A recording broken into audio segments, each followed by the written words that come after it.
Alors, bonjour à toutes et à tous. Bienvenue à notre quatrième webinaire interactif de la série Si on s'inspirait pour révéler des actions nécessaires en éducation des adultes. Mon nom est Sylvie Pelletier, je suis chercheuse à l'ICA, l'Institut de coopération pour l'éducation des adultes. Le présent webinaire, comme les autres de la série, est organisé par l'ICA en collaboration avec le Centre de transfert pour la réussite éducative du Québec, le CETREC. Comme vous avez pu le voir, le webinaire est enregistré. Je pense qu'il est supposé être enregistré. Et il sera partagé sur la chaîne YouTube de l'ICA. Aujourd'hui, je suis accompagnée, encore une fois, de mes deux collègues de l'ICA, Émilie Tremblay, chercheuse, et Caroline Badeau, adjointe à la direction, qui agira comme haute technique. Hélène Brown du CETREC nous accompagne également. Hélène facilitera notre conversation libre, c'est-à-dire la période d'échange et de réflexion qui suivra les présentations de nos invités. Enfin, Mylène Choquette, facilitatrice graphique, nous accompagne comme les autres fois. Elle réalisera une synthèse visuelle de nos échanges, un outil fort intéressant qui sera partagé après le webinaire. Si vous n'avez pas vu les synthèses visuelles des 3 premiers webinaires, elles sont accessibles sur le site de l'ICA dans les dossiers que nous avons réalisés sur les thèmes de ces webinaires. Pour discuter des dispositifs, nous avons le plaisir d'avoir avec nous 5 invités aujourd'hui. Rachel Bélé, consultante et professeure associée à l'Université de Sherbrooke. Sébastien Stas, directeur de Cadre 21. Marc Dennery, directeur associé de C-Campus. Daniel Poulain, conseiller d'orientation et qui va parler du projet Visa Destination Emploi. Et René Chartier, PDG de l'atelier spécialisé Les Moulins et qui nous parlera aussi du même projet. Ces invités vont nous partager leurs idées, leurs réflexions et leurs analyses sur les dispositifs retenus pour études aujourd'hui. Ils seront avec nous donc tout au long du webinaire pour échanger et alimenter nos réflexions. Bonjour à vous 5 et merci d'être avec nous aujourd'hui. Je rappelle que l'objectif de cette série de webinaires est de favoriser la réflexion collective sur des actions concrètes à mettre en place en éducation des adultes pour répondre à des problèmes ou des enjeux existants, par exemple en ce qui concerne la formation ou la reconnaissance de toutes les compétences ou encore sur le financement. Pour les 3 premiers webinaires, l'idée était de réfléchir et d'échanger sur des dispositifs existants à l'extérieur du Québec afin de voir si ce qui existe dans d'autres contextes pouvait nous inspirer et nous aider à trouver des solutions aux enjeux existants ici. Aujourd'hui, c'est le 4e webinaire de la série et le thème est Explorer des dispositifs existants en éducation des adultes au Québec et ailleurs, partage d'expériences. Nous avons retenu pour cette journée 4 dispositifs, même si nous en avons identifié quelques autres qui pourraient faire éventuellement l'objet de dossiers ou qui sait de futurs webinaires. Ces dispositifs-là sont variés. 3 concernent le Québec et 1 la France. Même s'ils sont de nature différente, ils ont en commun d'être liés à la reconnaissance des compétences ou des connaissances, principalement, je dirais, dans le cadre d'une démarche professionnelle. Je parlerai peu aujourd'hui pour laisser une place maximale aux présentations et à la conversation libre, mais je vais quand même vous donner quelques éléments de base pour comprendre de quel dispositif il est question aujourd'hui.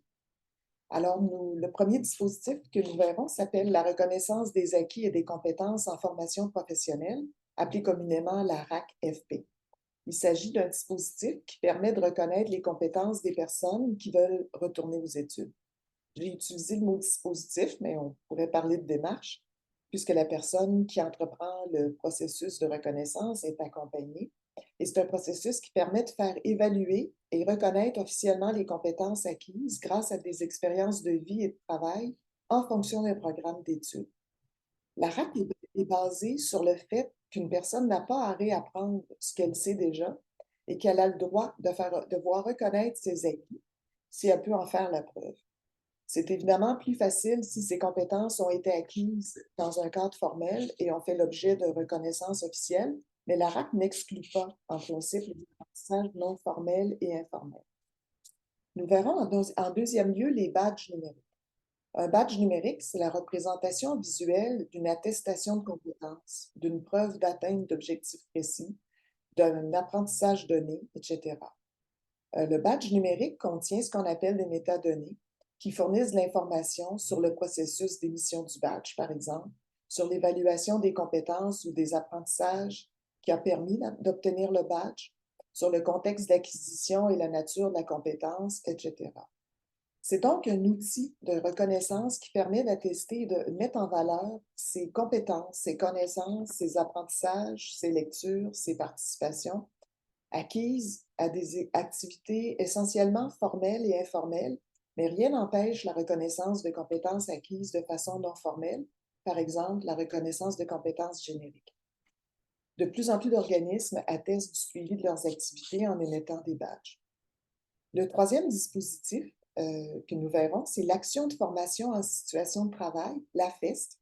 Il s'agit d'un dispositif français qui utilise et valorise les situations de travail à des fins d'apprentissage.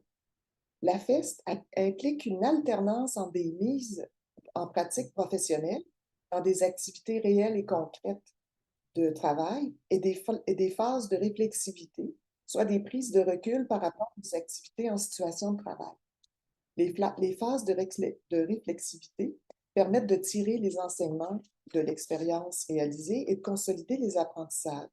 C'est un dispositif qui vise à favoriser la formation de travailleurs et de travailleuses non qualifiés, ainsi qu'à les aider à développer les compétences en lien avec leur métier. La FEST vise également à permettre l'insertion dans un parcours certifiant. Le dernier que nous verrons, attendez un petit peu, j'ai perdu ma page, c'est le projet Action Visa Destination Emploi, qui fait référence, excusez-moi, qui fait référence à des projets qui visent à aider les personnes éloignées du marché du travail à l'intégrer ou à le réintégrer. Pour les projets concrets que j'ai vus qui étaient en action en ce moment, il s'agit essentiellement de projets donc, qui visent les jeunes de 15 à 30 ans ou à 35 ans et qui unissent, par exemple, un Carrefour Jeunesse Emploi ou une entreprise d'insertion socio-professionnelle, un établissement scolaire et une ou des entreprises dans le soutien des jeunes vers l'emploi. Les objectifs de Visa Destination Emploi sont orientés vers le développement de compétences et d'aptitudes utiles dans le cadre d'un emploi.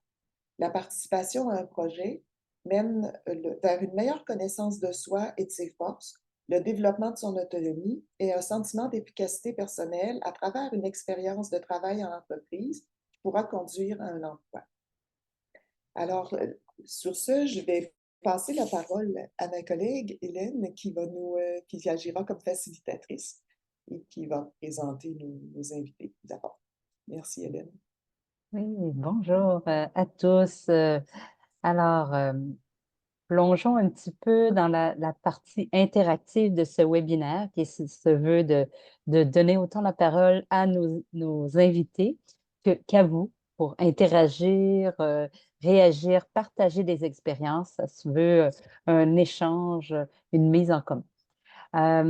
Je vous partage un petit visuel juste pour se mettre dans le contexte de qu'est-ce qu'une idée. Bon, attendez, là, je vois.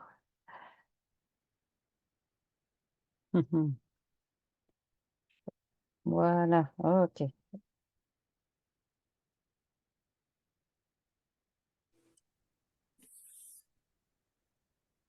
Maintenant. Alors, on voit bien, hein? Oui, OK. Alors, nous voici notre quatrième webinaire. Euh, bon, voilà, alors, les intentions, hein, c'est vraiment, comme je viens de le dire, un peu d'échanger avec des experts, partager de nouveaux apprentissages, révéler des actions nécessaires en éducation. Comment participer à ce webinaire interactif? Oh, là, on n'a pas assez... Alors, ben, c'est une conversation qu'on utilise la méthodologie du fishbowl. Qu'est-ce qu'une conversation en mode fishbowl? Vous voyez à l'instant une image qui a été prise à Concordia il y a quelques temps où il y avait 4 invités et vous voyez au centre les 4 invités et l'animatrice, donc la facilitatrice de la conversation. Et vous voyez l'ensemble de l'audience, les invités autour d'eux. je précise. Donc, les gens au centre ont des micros, comme vous voyez dans l'image, et les gens autour sont en mode écoute. C'est tout simplement le fishbowl, c'est la mode bocal de poisson, hein, où on se dit, ben, les gens qui sont à l'intérieur du bocal ont la parole, les gens à l'extérieur sont en mode écoute. Vous voyez dans l'image ici qu'il y a une illustration d'une petite chaise qui est vide. Donc ça, c'est la chaise pour tout le monde, où tout le monde est invité à prendre la parole, euh, comme dans un cercle de parole. L'idée, hein, puis ce qu'on vise, c'est vraiment d'écouter avec attention et quand on est au centre, de parler avec intention. Alors, je vous invite à prendre des tours de parole rapides, concises, pour laisser la chance à tout le monde de pouvoir s'exprimer. Euh, Au centre de notre cercle, nous avons une question centrale qui guidera la conversation. Euh, je vous la lis. En quoi ces dispositifs, favorisant le développement et la reconnaissance des compétences, encouragent l'éducation et l'apprentissage tout au long de la vie? C'est une grande question qui ne se répond pas par oui ou non. C'est pour ça qu'on est ici aujourd'hui pour s'inspirer et en discuter et voir en quoi c'est intéressant ces dispositifs.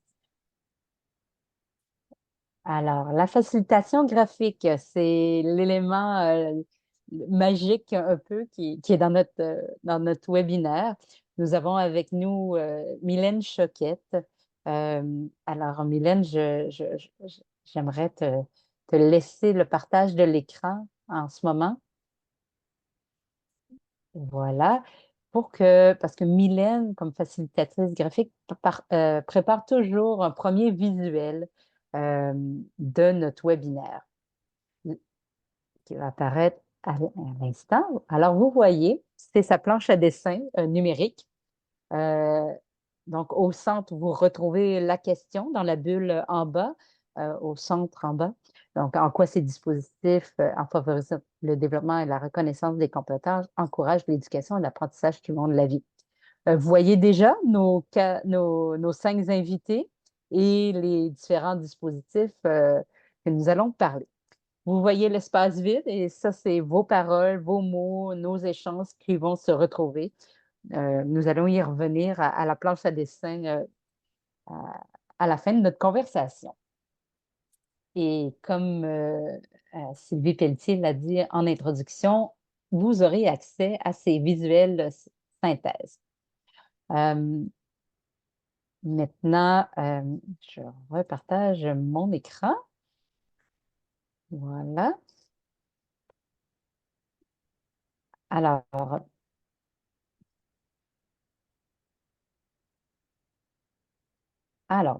maintenant, nos 5 invités, les 4 dispositifs.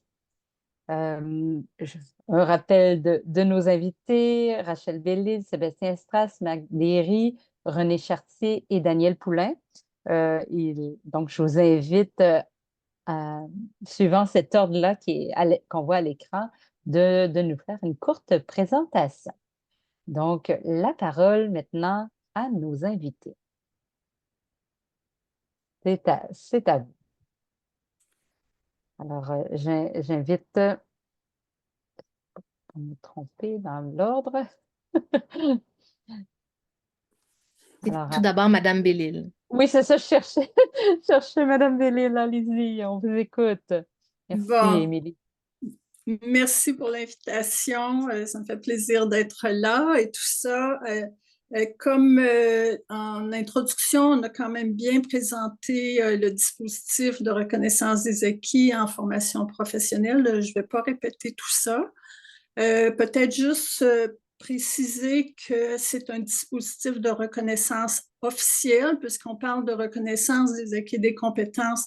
Il y a de la reconnaissance officielle qui est vraiment inscrite dans les formations, les programmes reconnus par l'État ou par un mandataire de l'État. Donc, on est bien en reconnaissance officielle et qui va donner lieu à un diplôme reconnu dans le système éducatif québécois.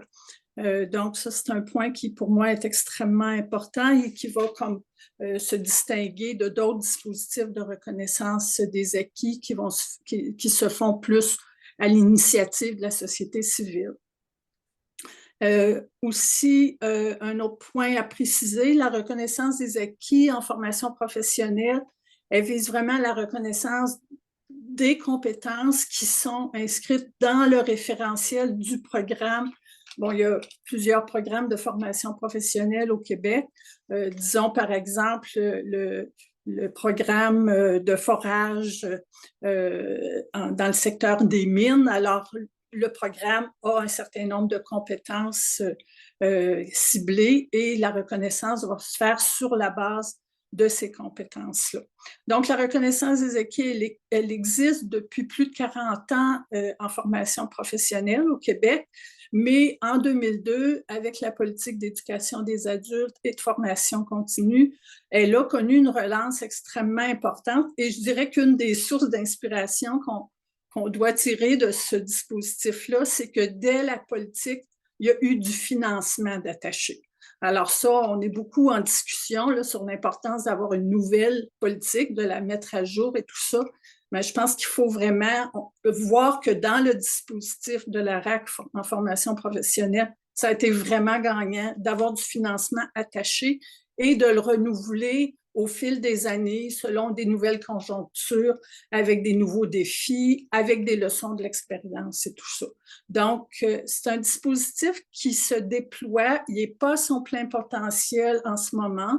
Il y a encore de nombreux défis au niveau de l'information, de l'adhésion des partenaires, mais il y a des choses qui évoluent, comme par exemple dans le secteur de la construction, là, il y a des avancées importantes liées notamment au contexte actuel du marché du travail. Mais il y a encore des malentendus, des incompréhensions, etc., sur ce qui est la reconnaissance des acquis en général et sur celle en formation professionnelle, il en existe aussi. Par rapport à l'apprentissage tout au long de la vie, dans les recherches que j'ai faites au fil des années, ce que je vois, c'est que les partenaires, les gens des milieux éducatifs et les partenaires mettent beaucoup l'accent sur le fait qu'on peut aller chercher un diplôme par la voie de la reconnaissance des acquis en formation professionnelle, ce qui est exact, ce qui est bien et tout ça, mais on met assez peu l'accent sur le fait qu'on peut continuer à apprendre dans cette démarche-là. Donc, le volet apprentissage tout au long de la vie, de mon point de vue, il est trop peu mis en valeur, à la fois dans la promotion du dispositif, mais aussi dans la recherche pour mieux comprendre l'impact de la RAC, par exemple, sur la formation par la suite des choses en formation continue et tout ça. Alors, à grands coups de pinceau, là, sur les forces, les limites, là, je mettrais l'accent sur ces points-là. Merci beaucoup, Madame Delisle. À grands coups de pinceau, l'image est intéressante. Merci, ça nous dresse un portrait. Maintenant, j'invite Sébastien Strass, directeur du cadre 21, à venir partager quelques mots. À vous, on vous écoute. Bonjour, merci de l'invitation. Très heureux d'être ici. Oui, je suis directeur du cadre 21, un ancien enseignant, ancien directeur d'école aussi au primaire secondaire qui s'est retrouvé à la tête de cet organisme-là il y a maintenant 7 ans. Comme le thème vise le partage d'expériences, je me suis dit, l'idée serait peut-être de présenter les assises de la mission du cadre 21 rapidement.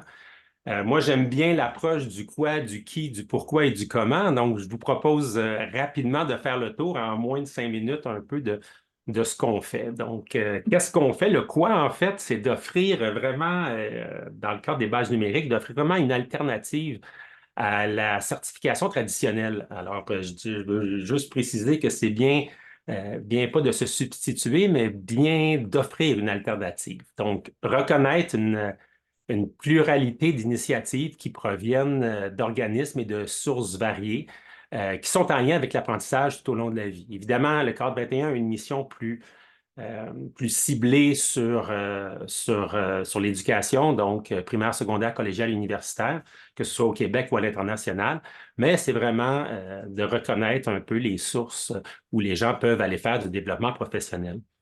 À la base, c'était d'offrir un service sans frais. Je ne dirais pas gratuit parce qu'effectivement, il n'y a pas grand-chose de gratuit. Dès qu'on parle de plateforme, il y a toujours des frais qui sont associés. Mais l'idée chez nous, c'était d'offrir un service sans frais pour les organismes communautaires ou les OBNL qui œuvrent en éducation puis qui ont besoin d'avoir une méthode de reconnaître un nombre d'heures, un nombre de temps que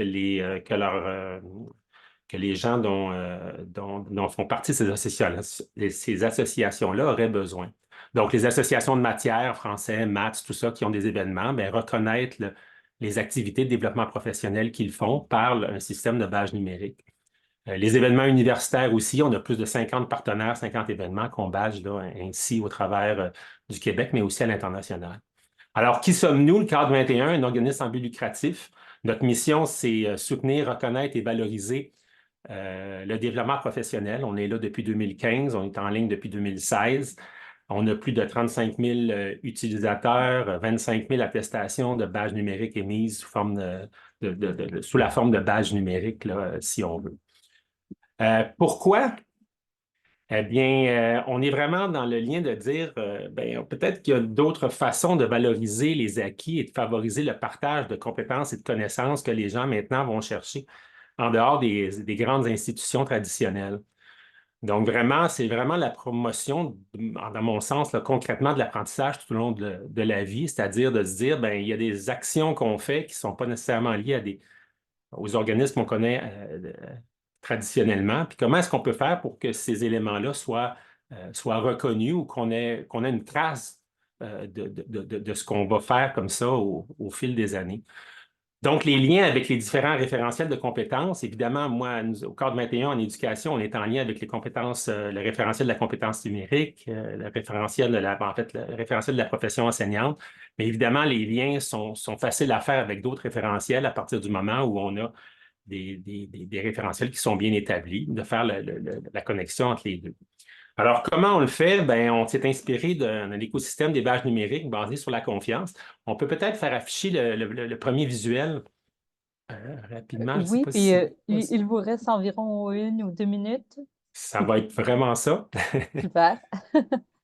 Merci. Donc, l'idée, c'est vraiment la particularité du badge numérique est vraiment en lien avec la confiance. Donc, l'organisme qui octroie le badge, le récipiendaire, celui qui va le chercher, et celui qui va apprécier ce badge-là aussi. Donc, il y a un lien avec cet environnement de confiance-là. Évidemment, il y a différents types de badges qu'on peut donner. On pourrait afficher le deuxième visuel. Alors, simplement, vous expliquer qu'au Cadre 21, on a des auto-formations qui sont des badges, qui sont des badges de formation comme tels, mais aussi, on a aussi une offre de badges qui sont en lien avec des événements, avec des lectures professionnelles, avec des séries de webinaires, par exemple. Donc, avec 4 webinaires suivis, on peut obtenir une reconnaissance d'un certain nombre d'éléments qu'on a fait. Alors voilà, je terminerai en disant que au-delà des badges, après ça, c'est la présentation qu'on peut en faire. Donc, comment est-ce qu'on va utiliser ces badges-là ou comment est-ce qu'on peut utiliser ces badges-là pour envoyer ça à quelqu'un pour reconnaître un peu les différents éléments qu'on a fait là, de formation. Voilà. Merci beaucoup. Merci. Avec un visuel, ça nous aide. Maintenant, j'invite Marc Dennery, directeur associé C-Campus, à venir nous partager quelques mots et nous présenter AFES, Action de formation en situation de travail. À vous, on vous écoute. Merci. Juste une petite précision. Je suis sur mon lieu de vacances et il y a une très faible connexion, donc j'espère que ça passera. Et si ça passe pas bien, je couperai ma caméra. Voilà. Je suis juste. C'est un jour férié en France, hein. Ah oui, hein, bon, on est chanceux de nous avoir avec nous alors, en Voilà. vacances. Alors, mais il y en a beaucoup des jours fériés en France, de toute façon. Alors, je vais vous présenter rapidement la FEST. Donc, la FEST, c'est une action de formation en situation de travail. Il faut le remettre dans le contexte français. C'est quelque chose qui a été ouvert juridiquement en 2018 par la loi du 5 septembre 2018. Auparavant, il faut savoir qu'en France, la formation était séparée du travail et pour des raisons que je ne vais pas expliquer là parce que ça me prendrait plus de 5 minutes, euh, la, la formation, il y avait une sorte d'impôt formation en France, le 1% formation, comme on disait, malproprement d'ailleurs, et on ne pouvait pas faire de formation en situation de travail. Et le 5 septembre 2018, avec la nouvelle loi, on a reconnu enfin la formation en situation de travail. Alors moi aussi, j'ai fait un petit visuel. Si vous voulez, je peux le partager pour que ça soit très concret, que je vous explique comment ça se passe. Bien sûr, allez-y. Voilà, je peux le partager. Est-ce que vous le voyez bien, tout le monde? C'est bon pour tout le Ça monde? s'en vient. Oui, nous voyons. Oui. Ok, super. Donc, c'est assez amusant parce que le cadre juridique définit une pédagogie. Jusqu'à présent, en France, le cadre juridique ne définissait pas la pédagogie, il définissait des financements. Et d'ailleurs, ce n'est pas un dispositif avec un financement, c'est une modalité pédagogique qui est accessible à tous les financements en France, tout type de financement. C'est pas aussi bien le CPF, je crois qu'on en a parlé la dernière fois, que le plan de formation ou que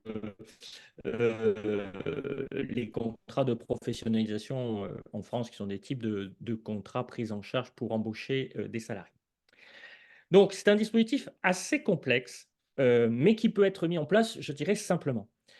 Si vous regardez le schéma, on commence avec le premier point qui est il faut impérativement une analyse du travail préalable.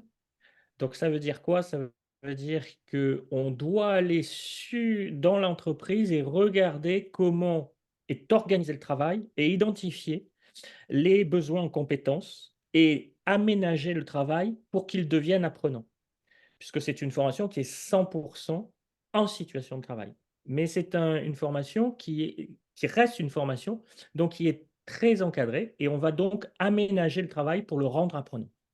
Ensuite, deuxième temps, on va bâtir un parcours qui est jalonné avec des objectifs. Et en fait, chaque étape correspond à une situation de travail à maîtriser. Donc, à chaque étape, on doit maîtriser une situation de travail.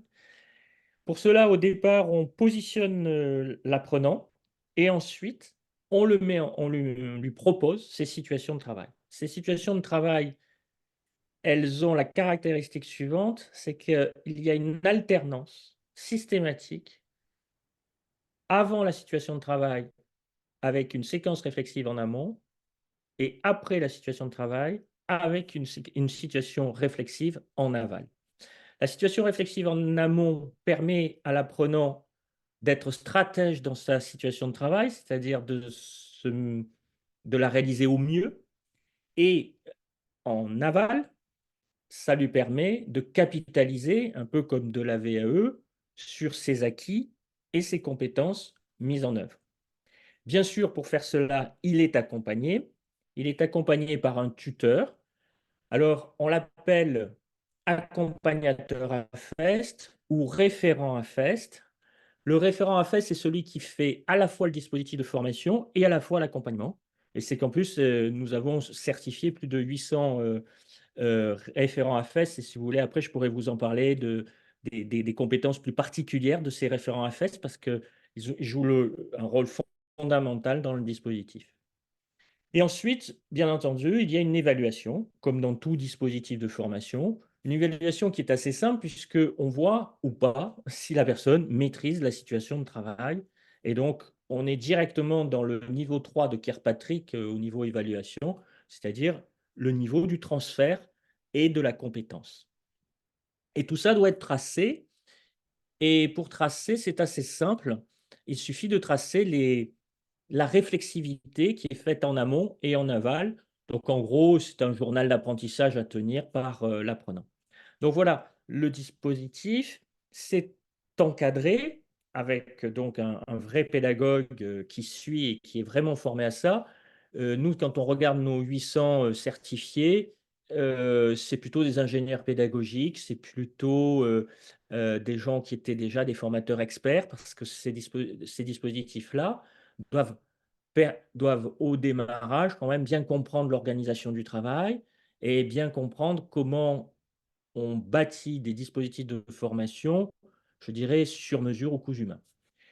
Ceci dit, pour terminer, nous avons mis en place des dispositifs à grande échelle dans certaines entreprises.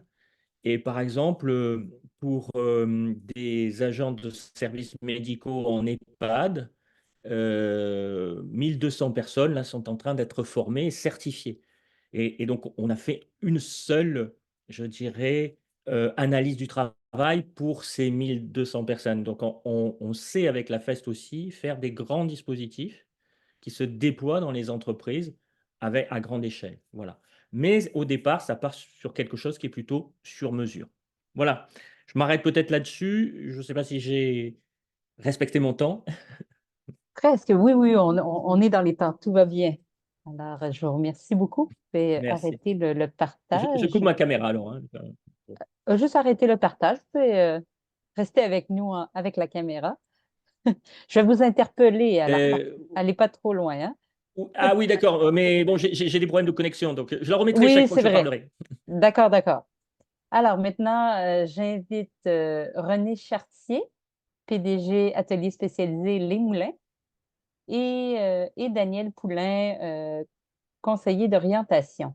Vous allez comprendre pourquoi j'invite les deux à la fois à venir partager sur leur dispositif VDE, Visa Destination Emploi. À vous, on vous écoute. Alors, bonjour tout le monde. Très intéressant les projets qui viennent d'être présentés. Je trouve ça vraiment très enrichissant. Nous, en fait, on a pensé au visa destination emploi il y a plusieurs années pour répondre à un besoin pour des gens à situation précaire au niveau de l'employabilité. Beaucoup. En fait, je suis présidente directrice générale de l'atelier spécialisé Les Moulins, une entreprise d'insertion au Québec, située dans la région des Moulins. Et notre clientèle, beaucoup des jeunes décrocheurs, donc des adultes non scolarisés, beaucoup avec des situations particulières aussi, qui peuvent avoir de la scolarité, mais qu'ils ont d'autres problématiques au niveau du savoir-être. Je vais vous mettre à l'écran tout de suite le visa pour un peu rapidement vous mettre dans le contexte. Mais juste avant, je voulais vous dire qu'aujourd'hui, je vois que la situation au niveau de l'immigration change beaucoup et c'est une clientèle qui est à 50 dans nos entreprises d'insertion maintenant. Ils arrivent avec leur bagage, leur éducation en provenant de leur pays. Et malheureusement, il y a quand même une période, puis tantôt, il y avait ma collègue Larac, c'est tellement important de reconnaître leurs acquis.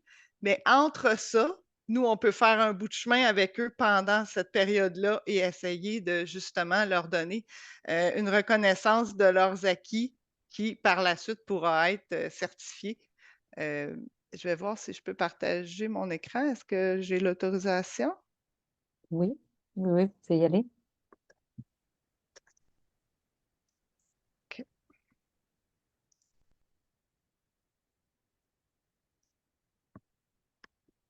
que vous voyez bien? Ça s'en vient, oui, nous voyons. OK. Merci.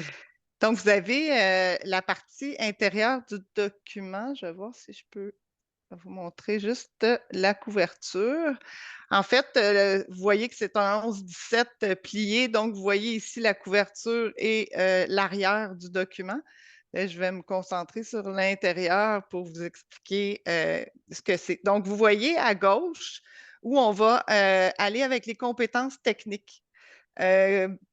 Dans ce cas-ci, comme nous, on était vraiment dans le monde manufacturier de fabrication de meubles, on prend par exemple un ouvrier au garnissage de meubles, un rembourreur, si on veut, et on va mettre vraiment ce qu'il a acquis pendant son parcours. Donc, on a une panoplie de tâches dans ce métier et on va mettre l'emphase sur ce qu'il réussit. Donc, on va être capable, pendant tout son parcours, de lui faire développer des compétences plus techniques avec un métier. Ça pourrait même être 2 métiers pendant son parcours de 6 mois à l'ASM.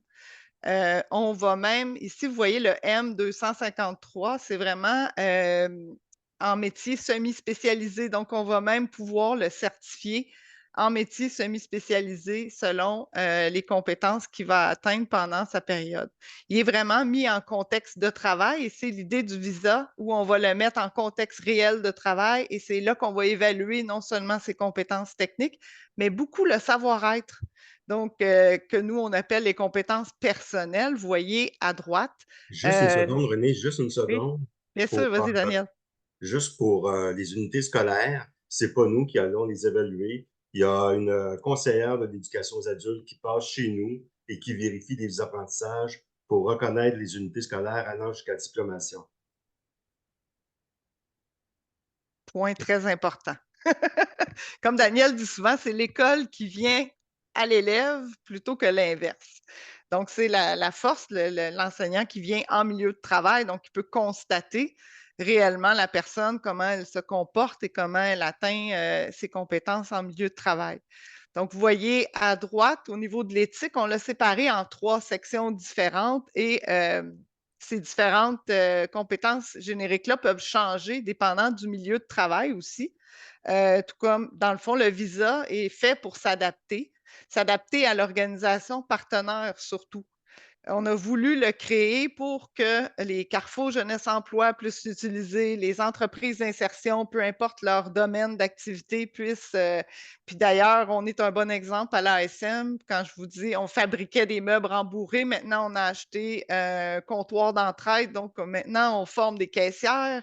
Avant, on formait des rembourreurs. Donc, peu importe le métier dans lequel le participant est amené à développer ses compétences, bien, le savoir-être va toujours être là, va toujours être présent en milieu de travail. Et l'idée du visa, c'est vraiment d'être capable de construire pendant 6 mois son visa via ses évaluations. On le fait prendre conscience de ses forces, de ses faiblesses, de ses défis.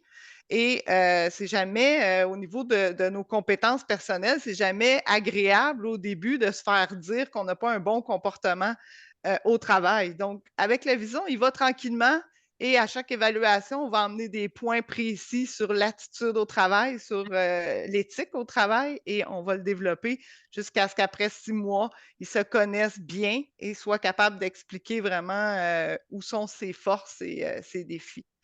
Peut-être que Daniel, je te laisserai continuer.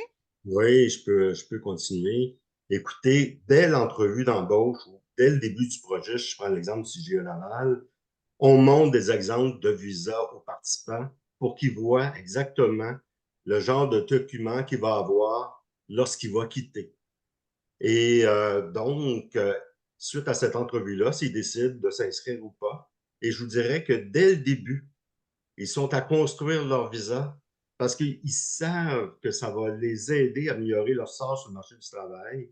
On peut dire que la majorité de nos participants, dont plusieurs jeunes, je dirais que la majorité, c'est quand même des jeunes dans le bas de 35 ans, trouvent un emploi de meilleure qualité par rapport à l'emploi qu'ils avaient avant d'arriver chez nous. Il y a 3 évaluations parce qu'on trouvait que diviser un espace-temps plus court permet à notre participant de mieux se concentrer et sur les choses sur lesquelles il doit travailler. Et il y a une évaluation qui est mutuelle, c'est-à-dire le participant et les gens de plancher qui vont réaliser l'évaluation ensemble pour arriver à un accord. Essayez d'imaginer, c'est des jeunes et des personnes qui ont de la difficulté souvent à s'exprimer, qui ont de la difficulté à s'exprimer. Essayez d'imaginer que vous présentez en entrevue et vous avez un visa de destination emploi. C'est plus vous qui allez expliquer qu'est-ce que vous pouvez apporter comme contribution à l'entreprise. C'est un document qui est axé sur la vérité et qui va exprimer tout le parcours au niveau technique et au niveau des qualités. Et les qualités, je vous dirais qu'il y en a au-delà d'une centaine possibles à rentrer dans le visa. Donc, nos partenaires au Québec n'utilisent pas nécessairement les mêmes qualités que nous, on avait choisies. Fait que on a vu une amélioration du sentiment d'efficacité parce que finalement, les gens sont à se construire, s'améliorent en cours de route. On voit une motivation, un sens monnayable à un effort vers l'emploi parce que les emplois sont de meilleure qualité. On voit aussi un raccrochage avec l'école. C'est des personnes qui avaient de la misère à composer avec l'école qu'ils ont décroché et finalement, ils ont des unités scolaires et ça ajoute énormément de fierté lorsqu'on remet les visas. Et on remet des visas à seulement les personnes qui ont terminé leur parcours. Je pourrais dire aussi que ça permet aussi de s'engager dans une formation continue. Ça veut dire que s'il y avait un de nos participants, immédiatement après notre projet ou quelques années plus tard, décidait d'aller vers l'AFP, il peut s'appuyer sur les unités scolaires déjà recueillies pour passer à travers les passerelles. Mais là, le monde de l'éducation, il connaît ça mieux que nous pour l'expliquer, mais c'est des possibilités que notre projet peut apporter. Ben, je pourrais dire, voilà pour notre introduction et on pourra compléter suite aux questions que les gens nous demanderont.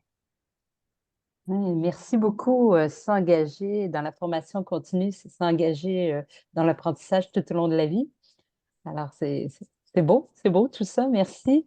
Maintenant, c'est le début de la conversation libre. Alors, vous êtes tous invités à ouvrir votre caméra, ouvrir votre micro. Pas tout le monde en même temps, bien sûr. Si vous voulez prendre la chaise vide qui est à l'intérieur de l'espace de parole, je vous invite à activer la main virtuelle et je vous inviterai à vous joindre à la conversation et à ouvrir votre micro. Alors, qui veut se lancer, a envie de réagir à l'une ou l'autre? Et je vous rappelle en même temps la question centrale, c'est en quoi ces dispositifs, en favorisant le développement et la reconnaissance des compétences, encouragent l'éducation et l'apprentissage tout au long de la vie. Alors, que pensez-vous de ces dispositifs? En quoi sont-ils intéressants? Oui, alors j'invite Nadia Dallaire à activer son micro. Allez-y. Bonjour, merci déjà à tous les participants pour vos interventions, c'est intéressant. Ma question s'adresse à M. Poulain et Mme Chartier. En fait, je m'interroge sur les types d'unités scolaires qui sont reconnues dans votre projet. Est-ce qu'il s'agit d'unités en lien avec la formation semi-spécialisée, un métier semi-spécialisé, ou il y a des unités scolaires davantage en français ou de base en mathématiques, ou quelles sont-elles, ces unités? C'est vraiment les FMS, effectivement, un métier semi-spécialisé. Dans certains cas, c'est plus difficile parce qu'il faut vraiment aller chercher toutes les tâches qu'il y a dans les FMS. Mais dans le cas que je vous ai présenté de pré-garnissage de meubles, on l'a eu avec couturière, on l'a eu par exemple en entretien d'édifices. Donc, on va chercher, puis ça change, hein, ça évolue beaucoup les FMS. Alors, on va chercher ce qu'on peut. Des fois, pendant une période de 6 mois, ils sont même capables d'aller en chercher 2 des FMS. Donc, c'est reconnu pour... Puis il y en a que ça les aide aussi dans l'obtention de leur diplôme d'études secondaires. Ça leur donne des crédits. Donc, l'enseignante est en mesure aussi de faire reconnaître ses crédits pour l'obtention du DES. Et je pourrais rajouter que ce projet-là a été retenu par les centres des services scolaires des affluents pour les élèves qui étudient en FMS et FPT. À la fin, ils ont des visas destination emploi.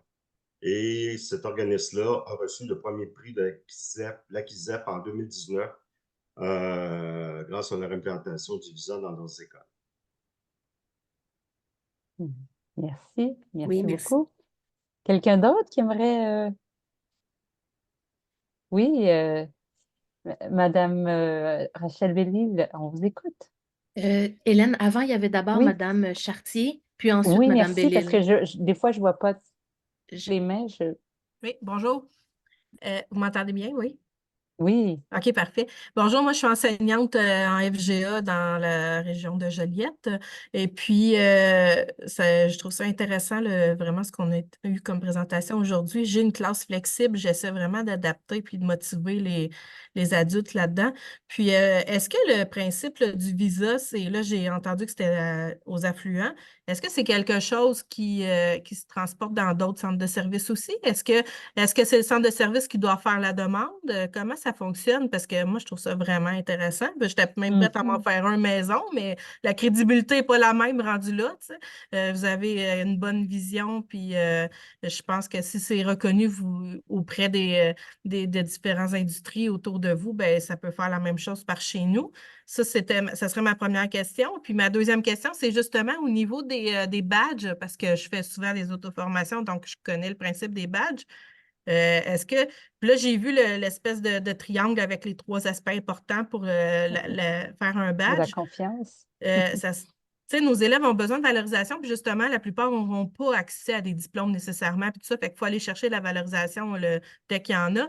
De s'en créer des maisons, est-ce que c'est bon ou ça devient bidon? Ou en tout cas, quels sont vos points de vue là-dessus? Là? Parce que, tu sais, je me suis dit, peut-être que moi, des fois, ils font des ateliers avec l'imprimante 3D, la modélisation. Est-ce que je pourrais leur faire un badge maison? Est-ce que ça va être bien vu ou ça ne donne pas grand-chose vu que je ne suis pas un organisme en tant que tel? Là? Voici mes 2 questions. Alors, 2 questions à nos 2 groupes d'invités. Sébastien Trache, peut-être retenez la question, puis j'invite d'abord nos invités de Visa Destination Emploi Est-ce à que se tu y vas, prononcer. Daniel? Ou... Oui, je vais y aller. Je vous dirais que ça a été implanté dans plusieurs écoles dans des affluents et seulement pour les élèves HDAA. À un moment donné, on avait une vision d'élargir et finalement, on a refusé parce que j'aimerais ça que dans l'école, pour une fois, que ce soit des jeunes défavorisés qui aient un outil que toute l'école veut avoir. Donc, si on a partagé ça avec des influents, on est prêt à partager avec tout le milieu scolaire québécois. On l'a partagé aussi avec Wallonie-Bruxelles Enseignement en Belgique pour 8 écoles et en septembre prochain, ils vont l'implanter dans 82, c'est-à-dire toutes les écoles. Fait que oui, vous avez juste à communiquer avec nous et ça va me faire plaisir de travailler avec vous. OK, ben moi, je suis enseignante. Fait que dans le fond, ça serait de demander peut-être à ma direction là, de vérifier. Si j'ai pris la capture d'écran tantôt des informations sur la première page de Visa, c'est correct, il y a ce qu'il faut dessus? Oui, et OK. on pourrait même vous offrir là, une présentation courte d'une demi-heure à votre équipe école pour voir s'il y a de l'intérêt. Ah, vraiment. OK, je retiens ça. Merci. Merci. Je vous invite à partager dans la conversation peut-être un lien ou alors soyez libre de réseauter comme il se doit. Maintenant, Madame Chartier, votre seconde question qui était plus au niveau des badges numériques. Alors, j'invite M. Strass à vous. Oui, en fait, l'expertise du cadre 21 est plus en lien avec l'éducation aux adultes, en fait, l'éducation au sens large. Là, nous autres, on est plus en développement professionnel. On ne touche pas aux élèves et aux étudiants. Par contre, on a fait partie de plusieurs projets pour mettre en place ce genre d'initiative-là. Je sais que le collégial se penche actuellement là-dessus là, pour avoir une série de compétences qui sont en lien avec un référentiel de badge numérique avec différents niveaux, si on veut. Moi, je ferais je ferais un lien avec la ludification ou la ludicisation des apprentissages, là, qui est un thème là, qu'on a couvert au cadre 21. En fait, oui, dès qu'on a un moteur de badge, on peut le mettre au service de ce qu'on veut et donc des élèves et de la réalisation d'acquisition, si on veut, de réussite qui peuvent aller dans le micro-badgage. Donc, on peut badger chaque activité qu'on peut faire, par exemple, dans une séquence d'activités qui mènerait à l'obtention d'un supra-badge qui serait l'aspect culminant un peu. Donc, au niveau de la motivation scolaire, je pense que ça peut être un élément qui pourrait effectivement être intéressant. La grande question, c'est bon, ben, c'est pas nécessairement gratuit là, de badger d'utiliser les badges numériques. Il y a des plateformes qui offrent ce service-là. Je pense que si vous êtes un organisme, on est toujours en lien avec l'épée de Damoclès de la loi 25 là, au niveau des données confidentielles, des données personnelles des élèves qu'il faut faire attention. Peut-être voir avec votre centre de service, la plateforme Moodle, qui est un système d'apprentissage en ligne, là, où on peut déposer du contenu qui est utilisé par plusieurs centres de services scolaires, permet de générer des badges numériques sans frais. Donc, si l'environnement est déjà disponible dans votre centre de service scolaire, c'est peut-être possible d'utiliser ça directement pour offrir des badges à vos élèves à ce moment-là. Fait que je dirais que l'angle, ce serait vraiment celui-là, celui de voir s'il y a un dispositif dans votre centre de service qui permet déjà de badger vos élèves, en fait. Hmm. Merci, et merci, M. Strauss. Là, je vois que M. Léonard, vous avez levé la main, mais précédemment, il y avait Madame Rachel Bellil. Voulez-vous Oui, laisser la parole à... ouais, ou vous y allez? C'est oui, dans... oui, je vais y aller. Oui, allez-y. Moi aussi, je voudrais revenir sur le visa. Je trouve que c'est un super bel exemple de collaboration entre le scolaire et la société civile par le communautaire. Je trouve ça vraiment encourageant que les entreprises d'insertion aient gardé, en tout cas, je sais que c'est un projet qui existait déjà depuis quelques années, de faire des maillages plus étroits et tout ça. Moi, je reste toujours très préoccupée par la lisibilité puis la compréhension par les apprenantes et les apprenants des documents qu'ils ont à la fin d'une formation.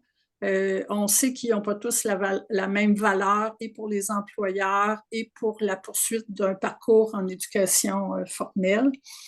Je reste aussi préoccupée par l'importance que les gens soient en mesure de reconnaître leurs compétences, que ça ne soit pas comme juste la badge. Tu sais, on est dans l'intrinsèque, tu sais, de ce qui vient des autres puis de ce qui vient de nous-mêmes et tout ça.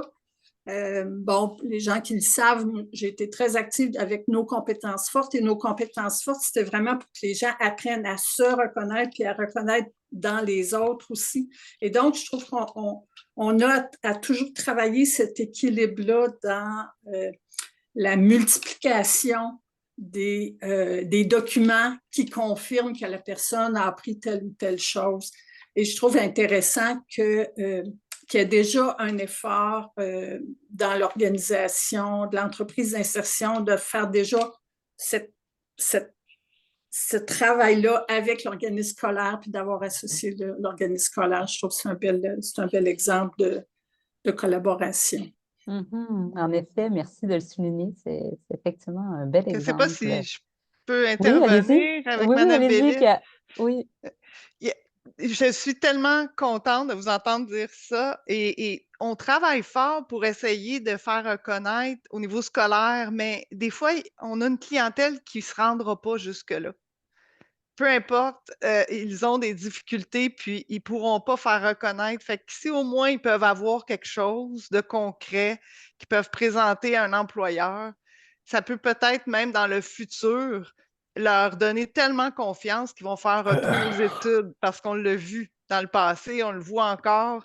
Et le fait qu'ils vivent une réussite, elle n'est peut-être pas scolaire et officielle, mais elle a un impact sur ce qui va se passer par la suite. Puis quand on parle d'un jeune de 20 ans, 22 ans, qui a vécu des échecs scolaires toute sa jeunesse, va vivre une réussite à l'ASM avec son visa, ben peut-être que dans 5 ans, il va faire un retour aux études, il va aller se chercher un DEP ou quelque chose comme ça. Donc ça, c'est des choses concrètes qu'à travers les années, moi, ça fait 15 ans que je suis directrice de l'ASM et j'en ai vu des parcours extraordinaires comme ça. Il y a une continuité réelle, puis le déclenchement, c'est juste de commencer à vivre une réussite, puis un peu faire la paix avec le monde scolaire. Quand ils vivent beaucoup d'échecs jeunes, ils ne veulent pas. Puis là, on les met dans un contexte de travail. Ils n'ont pas l'impression qu'ils sont en train d'acquérir des compétences. Ils sont en train de travailler. Ils se sentent adultes, ils se sentent responsables, ils ont un salaire pour ce qu'ils font. Et oups, tout d'un coup, je reçois une reconnaissance de ce que j'ai fait, de ce que je suis capable de faire. Et on dirait qu'on déclenche vraiment quelque chose de spécial en eux qui se disent, ben oui, je peux y aller me chercher un diplôme, je suis capable. Fait que Je suis je trouve capable. que tout va ensemble, là. C'est juste une Oui. continuité. Merci, Mais merci. personnellement, je ne dirais pas que les jeunes ne peuvent pas se rendre là. Ils ne peuvent peut-être pas Vous s'y avez rendre raison. Ils peuvent au jour X où on est. Mais la vie nous offre vraiment toutes sortes de surprises. Tout à fait. Merci pour votre intervention. Monsieur Léonard, à vous, on vous écoute. Bonjour, très intéressant. Moi, j'enseigne au 12e cycle en adaptation scolaire et sociale. après avoir fait 35 ans dans le milieu, dont 15 ans comme direction d'école. Nous, on donne un micro-programme, un diplôme et une maîtrise en adaptation scolaire. Ça fait 10-12 ans que j'enseigne à cette clientèle-là. Il y a 12 ans, on n'avait aucun étudiant de l'éducation des adultes. Là, il y en a 3, 4, des fois 5 par groupe. Et ça a beaucoup changé. Et les gens demandent de l'aide pour savoir comment faire en sorte que les élèves ou les adultes qui ont des difficultés d'apprentissage en lecture ou des handicaps ou des conditions comme l'autisme, déficience intellectuelle et autres aient des avancées dans à l'éducation des adultes. Euh, Est-ce que vous avez des aides en orthopédagogie ou autre? Je connais pas le milieu beaucoup, puis je trouve que j'ai beaucoup de difficultés à aider les gens qui s'inscrivent à mes cours, qui arrivent à l'éducation, qui travaillent à l'éducation des adultes. Avez-vous des formulaires d'aide?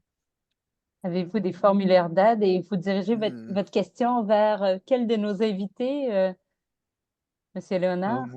Peu importe, là. Peu importe, OK. Oui.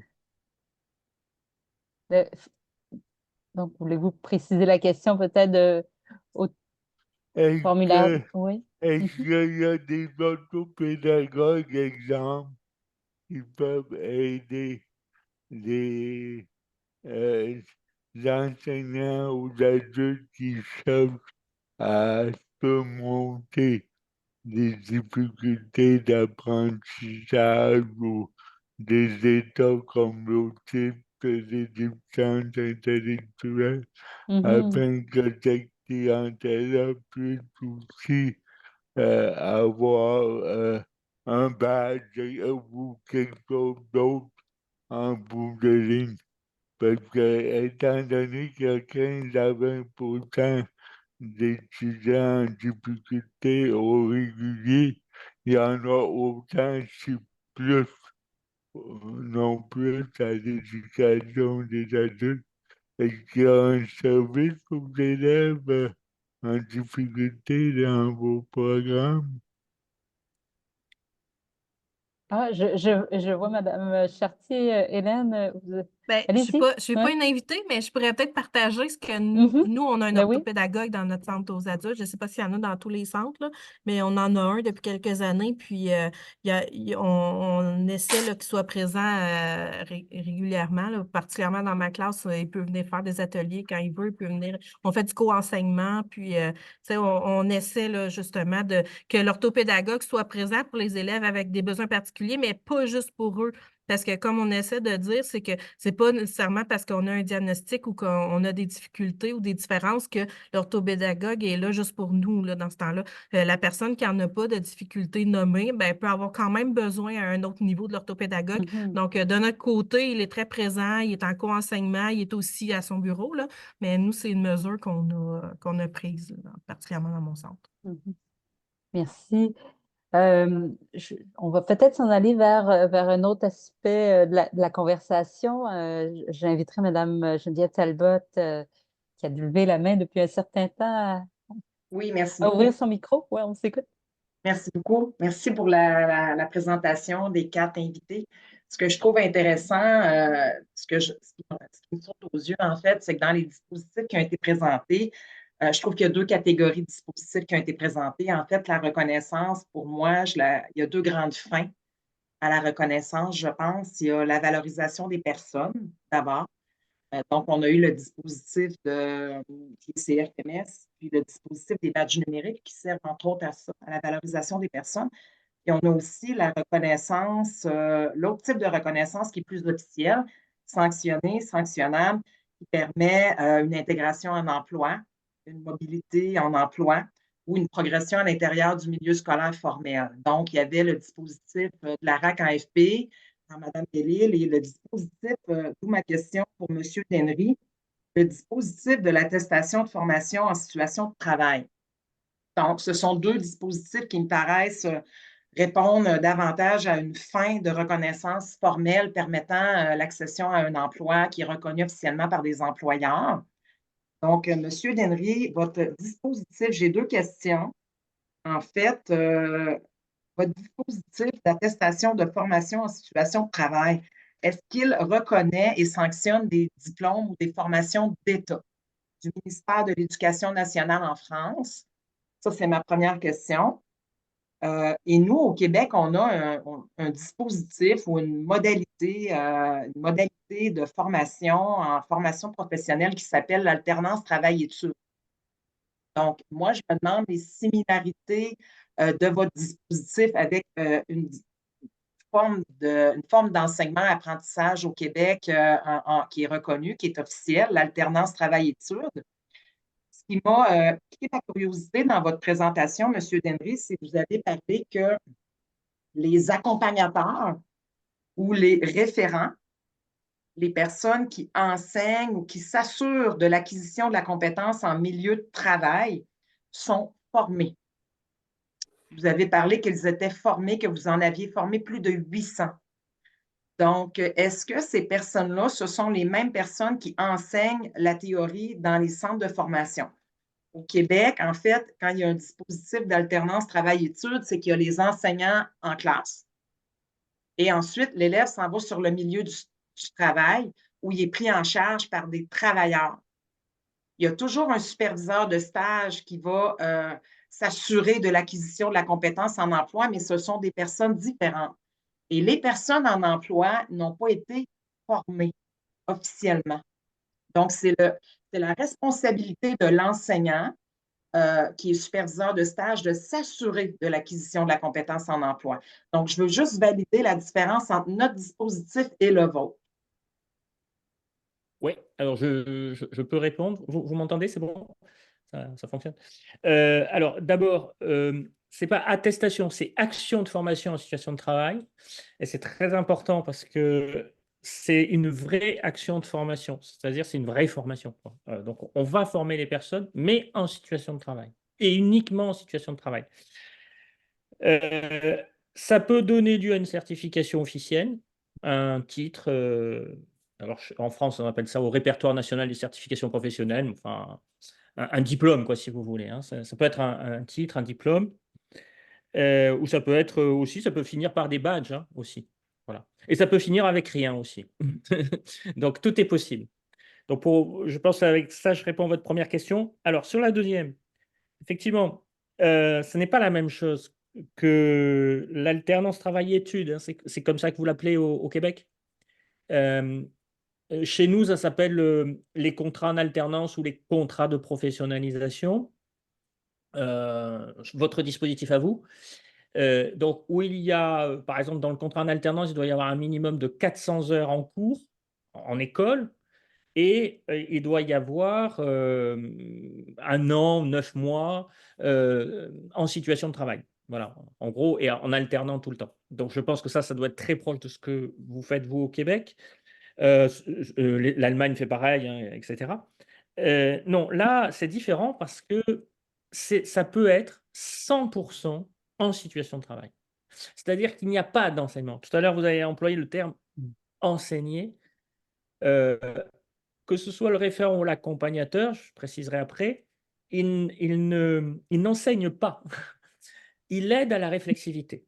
C'est juste un facilitateur qui amène la personne à réfléchir avant de passer à l'action et à réfléchir après être passé à l'action. Et il n'est pas forcément là, en présence, pendant l'action. Voilà. Donc, c'est une pédagogie qui est centrée sur la réflexivité C'est une pédagogie qui est inspirée, on va dire, de John Dewey, si on parle du plus ancien, de Kolb, le cycle de l'apprentissage expérientiel de Kolb, par exemple, ou en France, de la didactique professionnelle, avec Pastré et Vergniaud. Et donc, on est sur une pédagogie exclusivement centrée sur le travail. Voilà. Et il n'y a pas Puis d'enseignant. ça peut mener, je répète ma première question, ce dispositif-là, on en a aussi un dispositif de qualification professionnelle 100% en emploi au Québec, mais ça ne peut pas mener à un diplôme d'État sanctionné par le ministère de l'Éducation. Dans votre cas, oui. Alors que là, oui, oui. Alors, ça peut mener à un titre professionnel.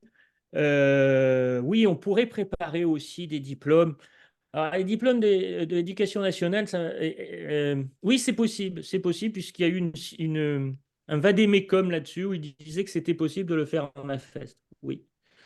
Aujourd'hui, c'est théoriquement possible. Je ne peux pas vous citer d'exemple, par contre. Et pourtant, on en a mis beaucoup en place. Voilà. De l'éducation nationale. Hein. Mais par contre, des titres professionnels au sens du ministère du Travail français, ça, c'est bon. Ça, c'est possible. Voilà. C'est le pari, mais c'est très proche de la VAE en France. Et donc, pour moi, c'est très proche, quand je vous écoute, de la RAC FP, hein, comme vous dites au Québec, j'ai l'impression. Enfin, je ne sais pas si... Je fais très attention quand je parle parce que je ne connais pas bien les modèles québécois, mais c'est le pari que l'apprenant peut apprendre juste en se mettant en situation de travail et en réfléchissant sur ses acquis. Voilà. C'est le pari qu'on peut apprendre sans cours théorique. Voilà. Alors, ça ne veut pas dire qu'on n'a pas le droit d'en faire, hein. Attention.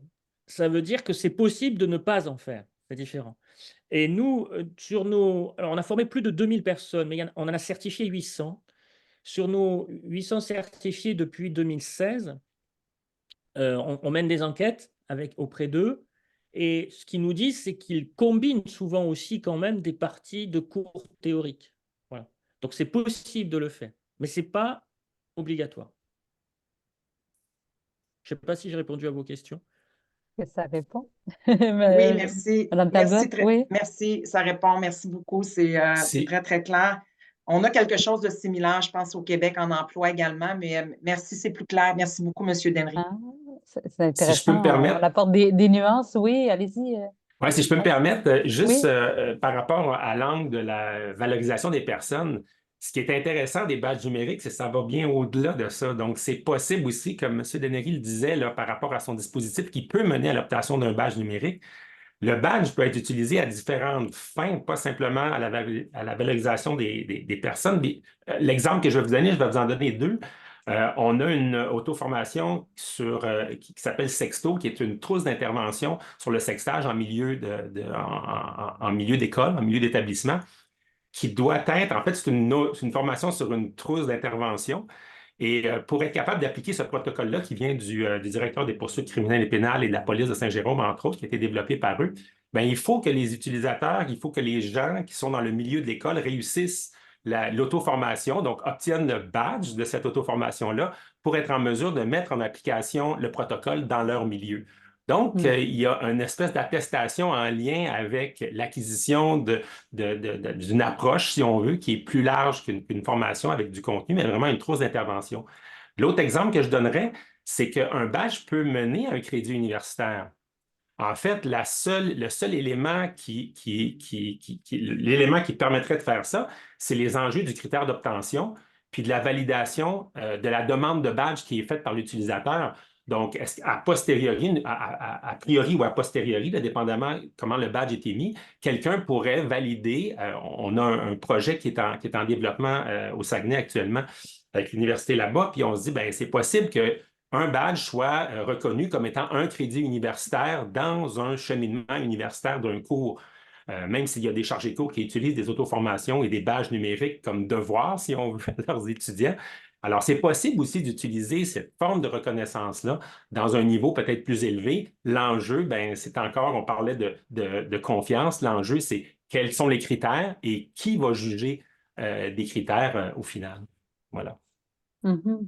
Merci beaucoup. J'inviterai maintenant Isabelle Lynn Urtubise. Oh, je vois que votre main est toujours levée. À vous, on vous écoute. Oui, en fait, moi, je reviens là, juste avant à M. Denery, l'action de formation. Je trouve ça intéressant. Puis Geneviève Talbot l'a nommé un peu. Ça pourrait être, en tout cas, moi, ce que je vois, c'est que ça pourrait être comparé à ce qu'on appelle, nous, les programmes d'apprentissage en milieu de travail, qui sont certifiés, qui donnent un diplôme d'État, mais du ministère de l'Emploi et non pas du ministère de l'Éducation. Et ce qu'ils se rendent compte depuis 3-4 ans, il y a presque pas d'inscription, là. Il y a moins de. Oh mon Dieu, j'ai pas, les chiffres m'échappent, là, mais c'est moins de. En fait, ça ressemble un peu à vos chiffres, là. En 5 ans, il n'y a pas 1000 personnes, là. Et ils sont à travailler maintenant à introduire des cours théoriques. Donc, puis parce que justement, ils réalisent, je ne sais pas s'il y a des gens de l'emploi là, au webinaire qui pourraient le confirmer, que juste en situation de travail, ben il manque de la lecture de plan, il peut manquer un peu de mathématiques, un peu de trigo selon les métiers. Et l'autre chose qui est important de dire, que je ne sais pas si c'est la même chose pour vos actions, l'action de formation, mais le périmètre de qualification est beaucoup plus restreint. Si on prend par exemple un soudeur, au Québec, il y a jusqu'à 28-29 compétences. Dans les programmes d'apprentissage en milieu de travail, donc du ministère de l'Emploi, ils vont y aller avec 5-6 compétences seulement. Donc, pour avoir entre guillemets, une équivalence, ça prendrait comme 4 PAMT différents parce qu'ils vont par procédé de soudage. Alors, je ne sais pas si l'action de formation en France est comme ça. Je ne sais pas si quand du périmètre de qualification, c'est clair, mais ce n'est pas l'ensemble du métier qui est donné en situation de travail. Il est plus donné en situation de travail de l'entreprise qui en a besoin. Donc, c'est sûr que c'est plus restreint. Puis c'est pas, je ne porte pas un jugement, là. Je ne dis pas que ce n'est pas bon parce qu'il peut, avec ce programme d'apprentissage-là, aller travailler quand même dans une autre entreprise qui est similaire. Mais c'est juste une question si c'est proche. Oui, Puis, je ne sais pas si c'est clair, oui.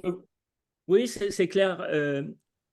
La FEST est une modalité de formation qui peut être prise en charge avec d'autres modalités. Donc, ce que l'on voit, nous, c'est que c'est surtout sur les gestes professionnels que ça se développe, ou, par exemple, à la Société Générale en France, sur le montage de crédit. Comment on monte un crédit? Mais ça veut dire que les gens, avant, ils ont eu une formation plus théorique sur le crédit, les différents taux, etc. Vous voyez? Donc, il y a bien un mix qui est créé. Et on ne certifie pas forcément l'ensemble l'ensemble d'un titre ou d'un diplôme en AFEST, par la FEST. Voilà. Mais une partie est faite en AFEST. Il faut surtout penser ça comme ça. Alors après, c'est pas, vous avez dit, moi je vais vous donner les chiffres des gens qu'on a formés à devenir des accompagnateurs AFEST et des référents AFEST, hein. Sinon, en France, c'est des milliers, enfin des centaines de milliers de personnes qui ont déjà été formées en AFEST, hein. C'est un dispositif qui a que 5 ans, qui a été marqué par le Covid aussi au départ, parce que c'était difficile pendant le Covid de former en situation de travail, vu que les gens n'allaient plus travailler, façon de parler, hein, vous voyez ce que je veux dire. Oui, oui. Donc, on a eu un petit frein au démarrage, voilà, mais c'est quelque chose qui, aujourd'hui, par exemple, France Travail, qui est le, comment dire, qui est l'organisme qui s'occupe des demandeurs d'emploi en France, national, a lancé des programmes de formation en AFEST, et il y a eu des centaines de milliers de personnes formées, quoi. Voilà, on n'est pas sur du petit nombre, hein, voilà. Mais C'est ce on n'est qu'on pas voit. forcément. Attends, juste une précision. Oui, C'est pas non terminer plus. là-dessus. Ouais, je termine là-dessus. C'est pas non plus quelque chose qui donne forcément une qualification. C'est juste une modalité de formation Mhm. et qui est Merci. basée sur la réflexivité. Merci Oui. beaucoup de la précision. Merci. Oui, merci. Nous arrivons au mot de la fin de nos invités. Je vous invite à micro ouvert de nous partager avec quoi vous repartez, que retenez-vous de notre conversation, qu'avez-vous envie de partager en terminant avant de se quitter, en quelques mots. La personne qui veut commence. Allez-y, René, allez-y. Ben, moi, je voudrais remercier parce que les commentaires, merci tout le monde, vraiment, vraiment intéressant. Je suis allée chercher moi-même beaucoup, beaucoup de choses là-dedans. Je pense que l'idée de tout ça, c'est aussi de toujours mettre en lien les employeurs. Tout ce qu'on fait, dans le fond, dans l'éducation des adultes, a le but ultime de placer les gens en emploi et plus on va être en contact avec les employeurs, plus on va arrimer ce que l'on fait avec les besoins du marché du travail. Je pense que ce serait vraiment le plus important. Et quand on parle de continuité d'apprentissage toute la vie, ben, il se fait en milieu de travail. Donc, plus les liens entre l'éducation et le travail, les organismes comme nous d'employabilité vont être avec le scolaire et les employeurs, parce que pour moi, c'est tout un tout ensemble. C'est là qu'on va avoir du succès, de les impliquer le plus possible, les employeurs. Merci. En même temps que vous parlez, on est en train de voir le partage de Ah, c'est Mylène. ça. Oh, oui, c'est ça. Oui, ça nous a. Mais allez-y, Tout à fait, mais Mylène. juste pour compléter, Oui, allez-y, René, allez-y. moi, je suis un intervenant, je travaille sur le plancher là, au comptoir pour l'entreprise d'insertion et de faire la différence chez des gens qui sont vulnérables, ben, disons que ça nous motive encore à continuer à travailler. Fait que le projet qu'on a présenté a été conçu dans cet effet-là. Fait que on va continuer du mieux qu'on peut. Merci. On vous le souhaite et on nous le souhaite tous. Euh, nos autres invités, Madame Bellil, Monsieur Dennery, peut-être vous aimeriez avant voir un peu le visuel, ça vous donnerait un aperçu de ce qui a été dit, hein, une synthèse.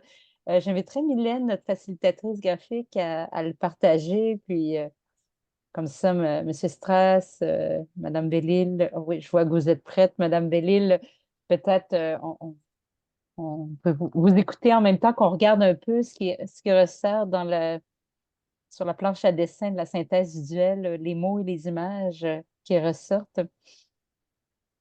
On vous voit à gauche, Madame Bellil, on voit Pardon? on vous voit dans l'image, on vous voit une caricature, un visuel de vous. D'accord. D'accord. Oui, à gauche, là, un dispositif officiel, l'ARAC, on Ouais. voit un peu. Ben, sur l'ensemble de la discussion, je dirais qu'elle montre bien qu'il y a un réel effort parmi nous, je dirais, à comprendre le langage de l'autre. À mon avis, on s'est promené entre connaissance et formation-apprentissage. Pour moi, la sanction ou le document émis à terme d'une formation, c'est une chose, mais ce que les gens apprennent puis ce qu'ils vont pouvoir réinvestir dans leur vie après, c'est autre chose. Puis, pour moi, ça reste vraiment important que, oui, le document qui est issu d'un processus, il est important, il peut aider à comprendre. Puis pour moi, un certificat émis par une entreprise d'insertion peut avoir autant de valeur qu'un diplôme pour certains employeurs. C'est très, très peu documenté au Québec sur le poids de ces documents-là. Et on sait qu'il y a une époque, les employeurs ne valorisaient pas tant le diplôme d'études professionnelles, en tout cas dans certains domaines. On pense qu'ils font plus en ce moment, mais bon. Fait qu'il y a tout ça pour moi qui est encore vraiment en chemin pour tenter de comprendre de quoi on parle. Puis c'est sûr que là, on avait aussi un défi supplémentaire de comprendre aussi les dispositifs français qui sont faits dans une logique aussi assez différente de la nôtre au Québec. Puis c'est ça. Donc, on a aussi un défi. On ne peut pas faire du copier-coller d'un pays à l'autre. Merci, Madame Bellil. Ben, je vais peut-être reprendre la balle alors. Oui, poursuivez. Voilà. Moi, j'ai trouvé ça passionnant. Alors, j'ai pas une grande culture québécoise au sens où je connais pas tous les dispositifs, mais c'était très intéressant de voir que, enfin, j'ai l'impression que vous avez des dispositifs qui sont proches des nôtres, même si effectivement, comme vous disait Madame, ils sont différents. Euh, Moi, la chose sur laquelle je voudrais insister, c'est que malheureusement, j'ai pas assez insisté sur la pédagogie de la réflexivité. Et c'est vraiment le plus de la FEST, c'est-à-dire c'est une pédagogie qui est vraiment différente de la transmission des connaissances. C'est une pédagogie qui est basée sur la réflexion de l'apprenant. Et quand on voit les résultats des AFEST, les gens nous disent, moi j'ai appris à apprendre grâce à la FEST, parce que j'ai appris à Mhm. réfléchir sur mon travail. Et donc, dans une logique d'éducation permanente ou d'une formation tout au long de la vie, je crois que c'est quand même quelque chose de très, très important d'arriver à avoir des accompagnateurs qui transmettent cette capacité aux apprenants à réfléchir par eux-mêmes. Et là-dessus, c'est pour ça qu'il faut les former, parce que c'est vraiment autre chose. C'est vraiment pas du tout transmettre, c'est questionner. C'est vraiment de la Mhm. maïotique pédagogique. Voilà, et Oui, si vous voulez en savoir merci. plus, Oui, oui. n'hésitez pas à aller voir notre blog, le blog de C-Campus. Je vais mettre le lien si vous me le Oui, permettez. oui, oui, on On a vous fait plus invite à d'une le cinquantaine partager. d'articles là-dessus, sur la pédagogie, hein. Voilà, Mhm. sur la pédagogie de la FEST. Merci, merci. Avec quoi repartez-vous, ce stress? Ben, je dirais c'est très intéressant de voir la variété de dispositifs qui visent finalement à reconnaître toutes sortes d'apprentissages de compétences qui sont en lien avec les besoins du milieu. Là, je trouve que c'était très, très frappant à ce stade-ci, là. Donc, voilà, au-delà des certifications, c'est les parcours que ces gens-là font avec ce qu'ils ont comme acquis, puis comment est-ce qu'on peut arriver à reconnaître des apprentissages qui sont faits ou des connaissances qu'on a ou des compétences qu'on a dans un continuum. Donc, je trouve en tout cas, c'est avec ça que je repars aujourd'hui, là, suite à ce webinaire. C'est positif. Merci, merci beaucoup. Monsieur Poulain, avez-vous un mot de la fin, quelque chose à nous partager? Avec quoi vous repartez Ben, moi, je de dirais votre... finalement, là, on a entendu plein de beaux projets, des bonnes approches et au public qui vont pouvoir bénéficier de ces services-là. Fait que pour nous, c'est tout à fait correct, là. Donc, je repars tout à fait satisfait de toutes les présentations que j'ai entendues. Bon. Alors, vous allez pouvoir partir en voyage de pêche, le cœur heureux. Oui, dans Oui, hein? 6 minutes. Je vous confie un petit quelque chose en même temps. Alors, j'inviterai tous nos invités ont dit leur mot de la fin, oui. Alors, maintenant, j'invite Sylvie, qui nous a accueillis au début, à nous partager son mot de la fin. Eh bien, merci Hélène. Merci à toutes les personnes qui ont participé au webinaire aujourd'hui. Merci en particulier à nos 5 invités pour leur présence et pour pour avoir partagé leur réflexion. Je vois qu'on n'a vraiment pas fait le tour de la reconnaissance.